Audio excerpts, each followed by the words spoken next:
En tout cas, tous en a des difficultés belées depuis Tokunda papa Nabiso. Ils ont un prime, soit je peux dire une petite enveloppe que le gouvernement est bon qui pour Nabiso famille. Ezaki, jour il y a enterrement le 26 février, en pleine cérémonie, directeur et cabinet à chef de l'État, à la personne de Vital Kamerhe, na monsieur Papi Nyango, ministre à sport, bayaki, place nazalaki, ba pesi biso mes condoléances, ba lobi que non, immédiatement awa, zoanano, $30,000 au Kendenango, en entendant que président Félix Tshisekedi ayambayo. Mais en entendant, zoao 30,000, boye bandenge nini boko sunga famille. En entendant biso, président, il faut ayamba bino. Tout le baki d'accord sans problème. Kaka na matanga wana, nazui assistant ya ou conseiller ya ministre Papi Nyango. Na se déplacé place Nazalaki, comme on a eu monsieur Achille. Na se déplacé place Nazalaki, et psinga que non, compte par ya Masanga, beaucoup Milango wapi. Nabi non, toko Milango, je crois nanda ko lobi ça va, je vais remettre quelque chose pour Bokende komela Masanga. Na zongi,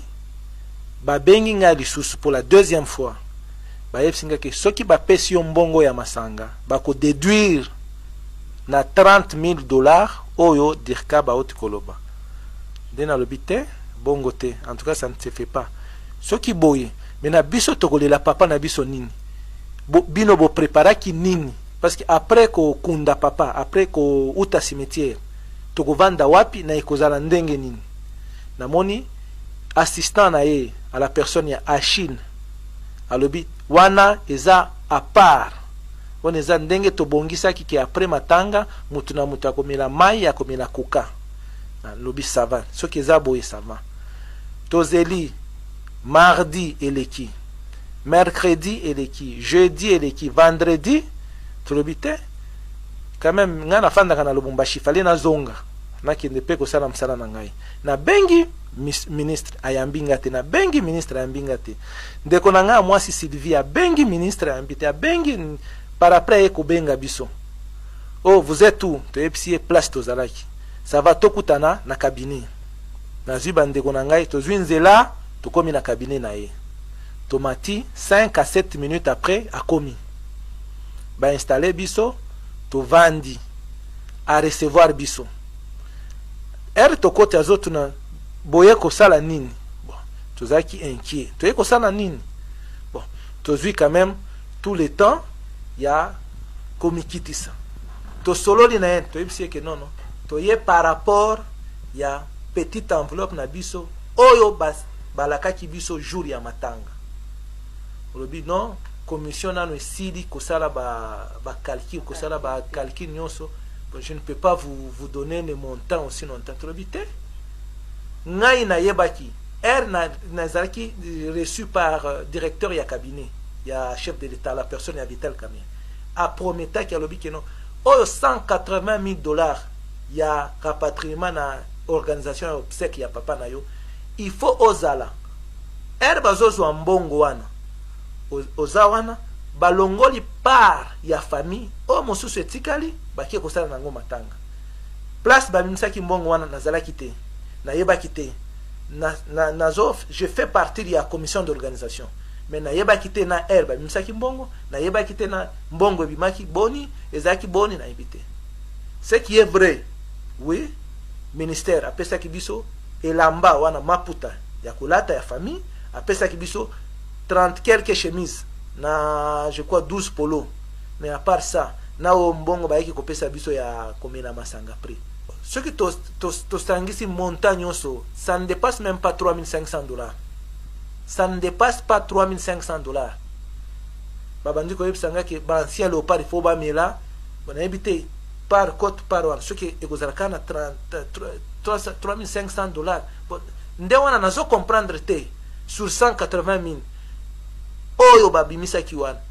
na présence ya Vital Kamerhe directeur ya cabinet ya chef de l'État alobi wana totia mpanzi mais bobongisa bango 30,000 sikoyo bopesa ministre andimi avant tokende comme alobi il faut bopesa bino 30 000 sikoyo liboso ye moko directeur ya cabinet alobi na ye moko ministre ayokaki mais awa lobi ezaki na cabinet ya ministre sport ba menacer biso ti jusque koyebisa basoda bapolisier wana baza wana ke tobima te tozonga likolo tokende kosinye biloko toyebi te nde nalobaki na bandeko na ngai ndenge ngai na engagé famille na kokota wana te na kosinye eloko moko te si vous voulez m'arrêter bokangisa ngai parce que nayebi eloko moko te naye kolanda ne fût que 30 000 na sengi ebele te parce que ye moko azalaki wana directeur de cabinet azalaki wana tozotuna zoyebisa biso que monsieur le ministre ya sport azoyebisa biso directeur ya cabinet aza chef na ye te aza chef na ye te ayebi ye te chef na ye eza premier ministre na président de la république tozotuna azoyebisa biso que monsieur le ministre ya sport azoyebisa biso directeur ya cabinet aza chef na ye te aza chef na ye te ayebi ye te chef na ye eza premier ministre na président de la république tozotuna azoyebisa biso que monsieur le ministre ya sport azoyebisa biso directeur ya cabinet aza chef na ye te aza chef na ye te ayebi ye te chef na ye eza premier ministre na président de la république nalobi ça va nde nasengi na bandeko na ngai tobima tokende parce que tomonaki tokoloba nini tozalaki entouré kaka na bato na ye soki mbongo wana ezali ngai na kosenga na public soki mbongo wana ezali biso tokokende biso moko te tokomi menacé tolingi tozala assisté na monsieur secrétaire général au sport monsieur Okito tolingi tozala assisté na mutu moko peut-être ya média na mutu moko ya ministère ya nini na général Tango for ya vita il faut azala wana parce que